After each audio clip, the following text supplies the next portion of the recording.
అత్తమామల వేధింపులు భరించలేక ఆత్మహత్యాయత్నం చేసిన డాక్టర్ ప్రణీత పరిస్థితి విషమంగానే ఉంది. ఆమెకి ఎందుకు ఆ పరిస్థితి తలెత్తింది? మా ప్రతినిధి సుజాత అందిస్తున్న రిపోర్ట్ చూద్దాం. కర్మన్ ఘాట్ ప్రెస్ కాలనీలో ఉంటున్నటువంటి ప్రణీత గత 8 సంవత్సరాల క్రితం లవ్ మ్యారేజ్ చేసుకుంది. ప్రస్తుతం ఇదే ఇంట్లో అత్తమామలతో గత కొన్ని సంవత్సరాల వరకు నివాసం ఉంది. ఆ తర్వాత సుఖీందర్ రెడ్డి ప్రణీత భర్తతో గొడవలు అవడంతో ఇంటి నుంచి బయటికి వెళ్ళిపోయారు. ఆ తర్వాత కౌన్సిలింగ్ ఇచ్చిన తర్వాత వెంటనే వాళ్ళిద్దరూ కూడా కొన్ని నెలల పాటు ఉన్నారు. ప్రణీత సుఖీందర్ రెడ్డికి ఒక కుమార్తె, తను వయసు 4 సంవత్సరాల వరకు ఉంటుంది. గత 6 నెలల నుంచి భర్త దూరంగా ఉండడం వల్ల ఇంటి నుంచి వెళ్ళిపోయారు. ప్రస్తుతము ఇదే ఒక చిన్న రూమ్లో ప్రణీత తన కుమార్తెతో ఉంటుంది. రాత్రి గత కొన్ని నెలల నుంచి అత్తమామలు ఆడపడుచులు పెడుతున్నటువంటి టార్చర్ తట్టుకోలేకే నేను చనిపోతున్నానని చెప్పేసి ఒక పిల్స్ని మింగి ఆ తర్వాత ఒక పాయిజన్ లాగా మింగేసి తను ఆత్మహత్య చేసుకోవాలి అని భావిస్తూ ఒక వీడియో తీసి వాళ్ళ కుటుంబ సభ్యులకి పంపించింది. వెంటనే కుటుంబ సభ్యులు అలర్ట్ అయి ఇక్కడికి చేరుకునే లోపు అకస్మాత్క స్థితిలోనే ఇక్కడే ప్రణీత పడిపోయింది. తను ఎంతో ఆవేదనగా, అంటే తన్ని ఎంత టార్చర్ చేసి బయటికి వెళ్ళిపోయి ఇక్కడ ఉండొద్దు అని చెప్పినప్పటికీ ఇక్కడే ఉంటాను, నా కుటుంబము పెళ్ళి అయినాక నా భర్త అత్తమామలే నా కుటుంబం అని తను మొండిగా ఇక్కడే ఉంది. కానీ వాళ్ళు రోజు రోజుకి చేసేటువంటి టార్చర్ తట్టుకోలేక ప్రణీత నిన్న సూసైడ్ చేసుకుంది. ప్రస్తుతం ప్రణీత కుటుంబానికి సంబంధించినటువంటి లీగల్ అడ్వైజర్ ఉన్నారు. సార్ చెప్పండి, అంటే వీళ్ళ మధ్య గత కొన్ని సంవత్సరాల నుంచి చిన్న చిన్న డిస్టర్బెన్స్ ఉన్నాయి, దూరంగా ఉంటున్నారని మళ్ళీ ఎప్పుడు వచ్చింది అసలు ఇక్కడికి ప్రణీత? లేదమ్మా, అంటే డిస్టర్బెన్స్ ఉన్నాయి, కానీ మీ అమ్మాయి ఎప్పుడు ఇక్కడనే ఉంటుంది. మేము చెప్తూనే ఉన్నాం, ఇంటికి రా అమ్మ వచ్చేసామంటే లేదు, అక్కడ నా తమ్ముడు కూడా మ్యారేజ్ అయింది, నేను అక్కడ ఉంటే ఉండలేను. ఇక్కడ డిస్టర్బెన్స్ రానికి కూడా రీజన్ ఏంటంటే వాళ్ళ అక్క వాళ్ళు ఇక్కడ ఉండడం, వాళ్ళ పక్కనే ఉంటారు, వాళ్ళు వచ్చి ఇక్కడే ఉండడం రోజు. అంటే ఆమె హాస్పిటల్కి వెళ్ళగానే ఆ పాపను సరిగ్గా పట్టించుకోకపోవడం. అదేంటి అత్తయ్య, పాప చిన్న పాప కదా, అదేంటంటే లేదు ఆమెతో ఎవరితో మాట్లాడేవాడు కాదు. భర్తనేమో నెల్లూరులో ఉంటుండే, నేను నెల్లూరు పోతా అంటే నువ్వు నెల్లూరుకు ఎందుకు వద్దు, ఆమె నాకు తెలిసి భర్తకి ఏదో ఇల్లీగల్ అఫేర్ ఉందని కూడా తెలిసింది మాకు. అందుకే మేము సరిగ్గా పట్టించుకోకుండా ఈమెను ఎట్లనైనా వదిలించుకోవాలని చెప్పేసి ఇదమ్మా. లాస్ట్ 1 మంత్ నుంచి అయితే వీళ్ళది ఇంకా ఎక్కువ అయిపోయింది. ఎట్లా అంటే వాళ్ళ మామ వచ్చి ఇక్కడ కొట్టిండు అమ్మాయి, ఇదే ప్లేస్లో కొట్టిండు. అది కూడా మేము పోలీస్ వాళ్ళకి కంప్లైంట్ ఇస్తే కూడా చిన్న కేసులు పెట్టడం, చిన్నగా పెట్టేమంటే మేము 2 కేసులు పెట్టేసాం ఆల్రెడీ అని చెప్పారు. మన నైట్ ఈరోజు నిన్న బర్త్డే ఆమెది, మన నైట్ డోర్ క్లోజ్ చేసినప్పుడు 9 o'clock 9:30కి మొత్తం ఫోటో వేసుకుంటా ఆ మాటలు మేము క్లిప్పింగ్ పంపిస్తాను నేను మీకు, అవి చెప్పలేము మేము. ఆ స్థాయిలో మాట్లాడేసి నువ్వు చనిపోవే, నువ్వు ఎందుకుంటున్నావు ఇక్కడ, నీకు అట్లాంటి మాట్లాడసాక మేము డిప్రెషన్కి వెళ్ళిపోయి అది ఇంత పని చేసినాం. సుఖీందర్ రెడ్డి ప్రణీత లవ్ మ్యారేజ్ చేసుకున్నట్లు తెలుస్తుంది. అంటే అంత ఇష్టపడి చేసుకున్నటువంటి వ్యక్తి ఎందుకు తనని దూరం పెట్టాలని అనుకుంటున్నాడు, ఎందుకు తనతో ఉండలేకపోతున్నాడు? ఫస్ట్ ఆఫ్ ఆల్ ఒకటమ్మా, అతనికి ఏదో ఇంకో ఎఫ్ఐఆర్ ఏదో ఉందంటున్నారు బయట. ఇంకోటి ఏంటంటే డబ్బులు, ఇంకా డబ్బులు కావాలి. అంటే ఆల్మోస్ట్ మేము లవ్ మ్యారేజ్ చేసుకున్నా కానీ లవ్ కమ్ అరేంజ్ అమ్మ వీళ్ళది, సేమ్ క్యాస్ట్ కాబట్టి సరే వీళ్ళు కూడా నేను మంచిగా చూసుకుంటాను, మేము మీ కూతురు అని చెప్పేసి మా ఇంటికి వచ్చేసి మాట్లాడడం జరిగింది. అట్లా అని చెప్పి పెళ్లి చేసాం, ఘనంగా పెళ్లి చేసినాం. ఇవ్వాల్సినంత ఒక డాక్టర్కి ఏ విధంగా ఇవ్వాలనో ఆ విధంగా మేము ఇచ్చి పెళ్లి చేసినాము. అవన్నీ వీళ్ళే వాడేసుకొని మళ్ళీ కావాలంటే నేను ఆల్రెడీ 2 lakhs ఎన్ని చేస్తున్నాను, ఒక డాక్టర్, నేను ఏరియా హాస్పిటల్లో డాక్టర్, నేను నా డబ్బులతోనే మనం ఉందాము, ఇంకేడికి వెళ్ళి వాళ్ళు మా నాన్న వాళ్ళని కష్టపెట్టలేను. ఎందుకంటే నా చదువుకి వాళ్ళు ఒక మిడిల్ క్లాస్ ఫ్యామిలీ మాది, నా చదువుకి ఎంత పెట్టాలనో అంత పెట్టేసారు వాళ్ళు, ఇంకా నేను పెట్టలేనని చెప్పేసి అనేసరికి అప్పటి నుంచి ఇట్లాంటివి జరుగుతున్నాయి అమ్మాయి. ఈ గొడవలు అవుతున్నటువంటి టైంలో సుఖీందర్ రెడ్డిని పిలిపించి ఏమన్నా మాట్లాడే ప్రయత్నం చేశారు? కౌన్సిలింగ్ లేదు, ఒకటేసారి వచ్చిందమ్మా, అతను ఒకటేసారి వచ్చిండు. లేదు నాకు ఇష్టం లేదు, రీజన్ ఏంటి అంటే నాకు ఇష్టం లేదు, నేను ఉండను. ఈ అమ్మాయి ఏమో లేదు, ఇప్పుడు నేను ఒక డాక్టర్, నేను మా అమ్మ నాన్నని ఒప్పించి మరీ పెళ్లి చేసుకున్నాను. నేను ఒక పాప ఉంది, దట్టు సరే పాప ఎవరు లేకపోతే ఒక పాప కూడా ఉంది, నడి రోడ్డు మీద వదిలేస్తే ఎట్లయితే అని చెప్పేసి మీకు ఇక్కడనే బెదిరించి కూర్చుంది అమ్మ. ఇక్కడ నువ్వు రావాల్సిందే అంటే లేదని చెప్పి ఎట్టిపోయి ఆమెని ప్రేరేపించారు వీళ్ళే. ఇక ఆమె చంపాలని చెప్పేసి కూడా ట్రై చేశారు 1-2 సార్లు.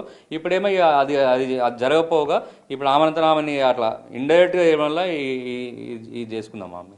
సుఖీందర్ రెడ్డి అమ్మ నాన్న, అంటే ప్రణీత అత్త మామలు ఎందుకు తనని కనీసము ఒక చిన్న రూమ్లో కూడా ఉండనివ్వకుండా, చిన్న పాప ఉంది బయటికి వెళ్ళిపోవాలి ఇక్కడ ఉండొద్దు అని ఎందుకు మెంటల్లీ టార్చర్ చేస్తున్నారు? లేదమ్మా, అంటే వాళ్ళు ఆల్రెడీ వాళ్ళు డిసైడ్ అయిపోయారు, ఈమెను వదిలి చేసుకొని ఎవరైతే ఇంకో అమ్మాయి ఉందో అమ్మాయితో మళ్ళీ అడిషనల్ వస్తుంది.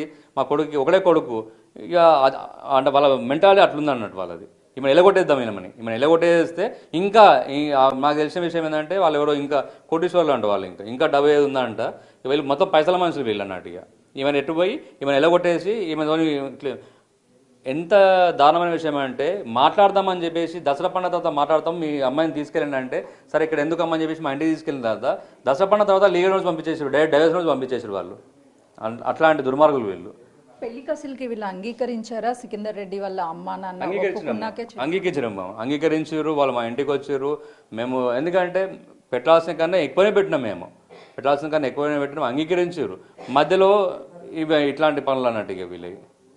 అయితే వీడియోలో కూడా మీరు చెప్పినట్లు ఎగ్జాక్ట్గా ఇదే ప్లేస్లో ప్రణీత మామయ్య చేయి పట్టుకొని బయటికి పంపించేస్తున్నటువంటి వీడియో కూడా ఉంది. ఎందుకు అంత క్రూరత్వంగా ఒక మహిళ మీద కోడలు అంటే కూతురుతో సమానం అంటారు, ఎందుకు అలాంటి పరిస్థితి అసలు ఎందుకు వచ్చింది? ఆమెని వదిలించుకోవాలి. ఆమెను క్రూరత్వం మీరే అంటున్నారు కదా, ఆ వీడియోలో ఓన్లీ జస్ట్ 30 సెకండ్స్ ఉందమ్మా. దాని తర్వాత ఒక 10 మినిట్స్ మా దగ్గర వీడియో లేదు. మొత్తం దర్వాజా పెట్టేసిర్రు, అత్త మామ ఇద్దరు దర్వాజా బంద్ చేసేసిర్రు. ఆమెని ఘోరంగా కొట్టినమ్మా. అది కూడా మేము పోలీస్ కంప్లైంట్ ఇస్తే కూడా ఏ చర్యలు లేవమ్మా. చిన్న కేసు. పోలీసులు ఎందుకు చర్యలు తీసుకోవట్లేదు అని పదే పదే చెప్తున్నారు, నిజంగానే యాక్షన్ ఏం తీసుకోలేదు ఇప్పటివరకు. చిన్న కేసులు పెడుతున్నామా. ఎవరో సీఎం ఆఫీస్ నుంచి సెక్రటరీ రెడ్డి అంట, అతను ఫోన్ చేసి ఇన్ఫ్లుయెన్స్ చేస్తున్నా అంటున్నారు. మరి ఇన్ఫ్లుయెన్స్ చేస్తున్నాడు, సీఎం ఆఫీస్ నుంచి ఇన్ఫ్లుయెన్స్ చేస్తున్నారు. మాకు కూడా ప్రెజర్ ఉంది, మేము కేసులు పెడుతున్నాం అంటున్నారు. వాళ్ళని మేము అంటలేము, కేసులు పెడుతున్నాం అంటున్నారు. ఆ స్థాయి క్రూరత్వం జరిగితే వానికి కనీసం ఏమైనా చేయాలన్నా జస్ట్ పిలిపించి కొత్తలాగా పిలిపించేసి ఒక నోటీస్ ఇచ్చి 41 ఇచ్చి పంపించారమ్మా. ఒక 41 ఇచ్చి పంపించామంటే 2 కేసులు చేసాం, మేము 4 కేసులు చేసామంటారు. చిన్న పెట్టేసి ఈ పాప మీద కూడా చేసిరమ్మా, కేసు పెట్టేది ఉన్నారు. ఉల్టా వీళ్ళ మీద పెడుతున్నారు.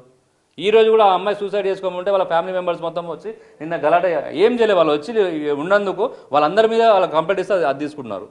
ప్రస్తుతం ప్రణీత ఆరోగ్య పరిస్థితి ఏ విధంగా ఉంది, డాక్టర్స్ ఏం చెప్తున్నారు? 72 hours దాకా మేము ఏం చెప్పలేమంటున్నామమ్మా.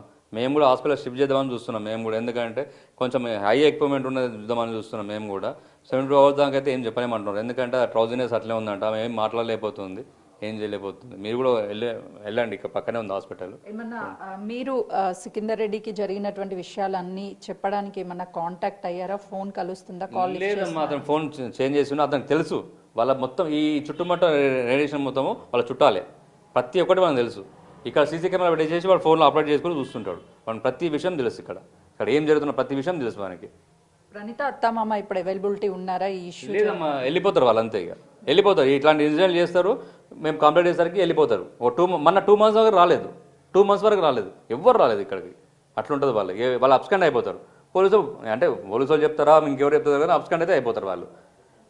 ఇక్కడ ఏంటంటే కొంచెం వింతగా అనిపిస్తుంది. వీళ్ళకి నష్టం జరిగింది, ఆ అమ్మాయి హాస్పిటల్లో ప్రాణ పరిస్థితులు ఉంటే వీళ్ళ మీద కంప్లైంట్ ఇస్తే తీసుకోవడం ఏంటండి? ఏం చేసిరని వాళ్ళకి ఏమైందని చెప్పి వీళ్ళు దర్జాగా కంప్లైంట్ ఇస్తారు, రాస్తారు. మళ్ళీ వీళ్ళ ఫ్యామిలీ వస్తే వాళ్ళని తిట్టడం, పోలీసుల ముందర తిట్టడం వీళ్ళని. వాళ్ళని ఏమని లేకపోతారు పోలీసులు. మళ్ళీ ఏం ఇన్ఫ్లుయెన్స్ ఉందో, మరి ఏం జరుగుతుందో మాకేం తెలుస్తలేదు. మరి ఆల్రెడీ డివోర్స్ నోటీస్ కూడా పంపించారు అంటున్నారు, నిజమేనా అండి? అవునమ్మా, నిజమే. మేము కౌంటర్ కూడా ఫైల్ చేసాం. మేము డివోర్స్ నోటీస్ పంపిస్తారు. ఆ డివోర్స్ నోటీస్ ఇచ్చినందుకు ఈమె వచ్చేసింది, ఇక పట్టుకొని వచ్చింది. ఎందుకు పంపిస్తారు నన్ను అసలు? అంటే అంత ఈజీగా పెళ్లి చేసుకుంటావు, నాకు మాయమాటలు చెప్పి పెళ్లి చేసుకుంటావు, అన్నీ చేస్తావు, ఒక పిల్లల్ని అంటావు, అన్నీ చేస్తావు, మళ్ళీ ఎగ్దమ్ నీకు ఇష్టం లేకపోతే పంపించేస్తావు. నేను ఏం తప్పు చేసినా చెప్పండి నాకు. నేను సొసైటీకి నా పాపకి నేను ఏమైపోతాం చెప్పండి, నా తప్పేదో చూపించండి, నేను వెళ్ళిపోతా ఇంటి నుంచి అని ఆమె బీచ్ నుంచి కూర్చుంది. ఆమె ప్రణీతకి ఇప్పుడు న్యాయం జరగాలన్నా, తన కుమార్తెకి జరగాలన్నా ఏం కోరుకుంటారండి? ఇప్పుడు ఆ అమ్మాయి ఇంకా చావు వరకు వెళ్ళిపోయిందమ్మా. మేము కూడా అంటే మెంటల్గా ఫిక్స్ అయిపోయినాం. ఆ అమ్మాయికి ఇంత చావు వరకు అయినప్పుడు ఇంకా ఇండెందుకు కొడతామో మేము కూడా ఆలోచిస్తున్నాము. కానీ చట్ట ప్రకారం వాళ్ళకి శిక్ష పడాల్సిందే. ఆ అమ్మాయికి ఆత్మహత్య చేసుకొని ప్రేరేపించిన అందరికీ ఇక్కడనే ఉంటారమ్మా, వాళ్ళ ఫ్యామిలీ మెంబర్స్ మొత్తం ఇన్నే ఉన్నారు. ప్రతిరోజు రావడము, ఆ పిల్లని తిట్టడం, ఎవరెవరు పేర్లు ఉన్నాయో అమ్మాయి సూసైడ్ నోట్ రాసింది, ఎంత ఆలోచన కూడా వాళ్ళందరికీ శిక్ష పడాల్సిందే. అటెంప్ట్ మర్డర్ వాళ్ళకి చేయాల్సిందే అమ్మా. పోలీసులు కూడా సహకరించలేదు, పోలీసుల పాత్ర కూడా ఉంది అని చెప్పేసి తను చెప్పారు లెటర్లో అన్నారు, వాస్తవమే. మా వీడియో ఉంది కదమ్మా, నేను సిఐ సార్కి కూడా చాలాసార్లు చెప్పినా పట్టించుకోలేదు. సరే వాళ్ళకి ఏమి ఇబ్బందులో మాకేం తెలుస్తలేదు, మేము కూడా ఏమంటలేము డైరెక్ట్. కాకపోతే అమ్మాయి చెప్పింది అమ్మ, సూసైడ్ నోట్ కూడా అదే రాసింది ఆ అమ్మాయి. అంటే ఎన్నిసార్లు 100 ఫోన్లు చేయవచ్చు, 100కి రావడము, మాకు ఇదే పైన మేము ఇదే అంటే సరే వాళ్ళకు చాలా ఉండొచ్చు వాళ్ళకి. కానీ జరుగుతున్నాయి. ఒక మామ వచ్చి కొడితే వాడికి వెళ్ళారా అండి? పోలీసు వాళ్ళు మామూలు వ్యక్తులకు అయితేనేమో వాడు ఏం చేయకముందుకే చిన్న పాండపక్కల సీరియస్ తాగితే మనం పట్టుకొచ్చేసి కోర్టులో నిలబెట్టేసి ఫైన్ వేసే రకము వాళ్ళ మామ అంతకాలం కొడితే వాళ్ళు ఏం చేయలేరంట. చట్టాలు అట్లున్నాయి సార్, మేము ఏం చేయాలంటుండు అంటే కొట్టొచ్చు. అట్లా ఒక ఆడపిల్లని కొట్టొచ్చు, కోడల్ని కొట్టొచ్చు. ఒక ఆడపిల్లని కొడతామమ్మా మనం? చిన్న పాప నాకు పుట్టిన పాపని నేను టచ్ చేయనికనే ఆలోచిస్తాం మనం. అట్లాంటి ఒక డాక్టర్ ఆమె ఒక కోడలు దట్టు కొడుకు భార్య వచ్చి కొడతాడు వాడు. అది అబద్ధం అని చెప్పేది వీడియోస్ కూడా ఉన్నాయి. అదే వీడియో పోలీసులు చూపిస్తే యాక్షన్ తీసుకోవాలి కదా మరి. ప్రస్తుతం అయితే మాత్రం ప్రణీతకి 72 గంటలు గడిస్తే కానీ ఏ విషయం చెప్పలేమని వైద్యులు చెప్తున్నారు. మెరుగైన వైద్యం కోసం మరొక హాస్పిటల్ కూడా తరలిస్తాము. ఎందుకంటే ఇప్పుడు జరిగినటువంటి ఈ సిచ్యువేషన్ మొత్తం ఒకవైపు ప్రణీత భర్త అందుబాటులో లేకపోవడం, అత్తమామలు కూడా ఇక్కడ నుంచి వెళ్ళిపోయారు. ఆ విషయం తెలిసి కూడా ఇక్కడికి రావడం లేదు. ఇదంతా కుట్రపూరితంగా కక్షపూరితంగా చేస్తున్నారు. పోలీసులు కూడా కేసుని నీరుగార్చే ప్రయత్నం చేస్తున్నారు. యాక్షన్ తీసుకోవడం లేదు అని చెప్పేసి లీగల్ అడ్వైజర్ చెప్తున్నారు. Cameraman Srikanth, Sujatha, LB Nagar.